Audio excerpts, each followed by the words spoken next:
Chapter 19. Then Pilate took Jesus and flogged him, and the soldiers twisted together a crown of thorns and put it on his head and arrayed him in a purple robe. They came up to him saying, "Hail, King of the Jews!" and struck him with their hands. Pilate went out again and said to them, "See, I am bringing him out to you that you may know that I find no guilt in him." So Jesus came out wearing the crown of thorns and the purple robe. Pilate said to them, "Behold the man." When the chief priests and the officers saw him, they cried out, "Crucify him! Crucify him!" Pilate said to them, "Take him yourselves and crucify him, for I find no guilt in him." The Jews answered him, "We have a law, and according to that law he ought to die, because he has made himself the Son of God." When Pilate heard this statement, he was even more afraid. He entered his headquarters again and said to Jesus, "Where are you from?" But Jesus gave him no answer. So Pilate said to him, "You will not speak to me? Do you not know that I have authority to release you and authority to crucify you?" Jesus answered him, "You would have no authority over me at all, unless it had been given you from above. Therefore he who delivered me over to you has the greater sin."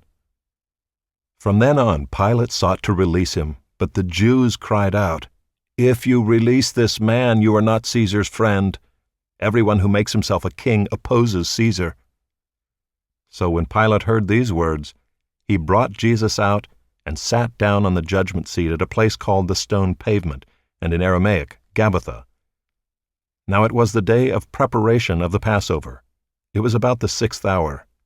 He said to the Jews, "Behold your king." They cried out, "Away with him! Away with him! Crucify him!" Pilate said to them, "Shall I crucify your king?" The chief priests answered, "We have no king but Caesar." So he delivered him over to them to be crucified. So they took Jesus, and he went out, bearing his own cross, to the place called the Place of a Skull, which in Aramaic is called Golgotha. There they crucified him, and with him 2 others, one on either side, and Jesus between them. Pilate also wrote an inscription and put it on the cross. It read, "Jesus of Nazareth, the King of the Jews." Many of the Jews read this inscription, for the place where Jesus was crucified was near the city, and it was written in Aramaic, in Latin, and in Greek. So the chief priests of the Jews said to Pilate, "Do not write the King of the Jews, but rather, this man said, 'I am King of the Jews.'" Pilate answered, "What I have written, I have written." When the soldiers had crucified Jesus, they took his garments and divided them into 4 parts, 1 part for each soldier, also his tunic. But the tunic was seamless, woven in one piece from top to bottom. So they said to one another, "Let us not tear it, but cast lots for it to see whose it shall be." This was to fulfill the scripture which says, "They divided my garments among them, and for my clothing they cast lots." So the soldiers did these things, but standing by the cross of Jesus were his mother and his mother's sister, Mary the wife of Clopas, and Mary Magdalene. When Jesus saw his mother and the disciple whom he loved standing nearby, he said to his mother, "Woman, behold your son." Then he said to the disciple, "Behold your mother." And from that hour the disciple took her to his own home. After this, Jesus, knowing that all was now finished, said, to fulfill the scripture, "I thirst." A jar full of sour wine stood there, so they put a sponge full of the sour wine on a hyssop branch, and held it to his mouth. When Jesus had received the sour wine, he said, "It is finished," and he bowed his head and gave up his spirit. Since it was the day of preparation, and so that the bodies would not remain on the cross on the Sabbath, for that Sabbath was a high day, the Jews asked Pilate that their legs might be broken and that they might be taken away. So the soldiers came and broke the legs of the first and of the other who had been crucified with him.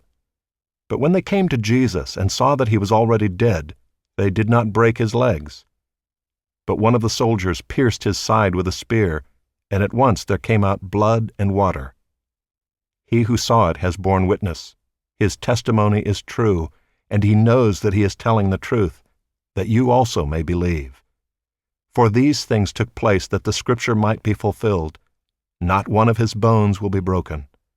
And again another Scripture says, They will look on him whom they have pierced. After these things Joseph of Arimathea, who was a disciple of Jesus, but secretly for fear of the Jews, asked Pilate that he might take away the body of Jesus, and Pilate gave him permission. So he came and took away his body. Nicodemus also, who earlier had come to Jesus by night, came bringing a mixture of myrrh and aloes, about 75 pounds in weight.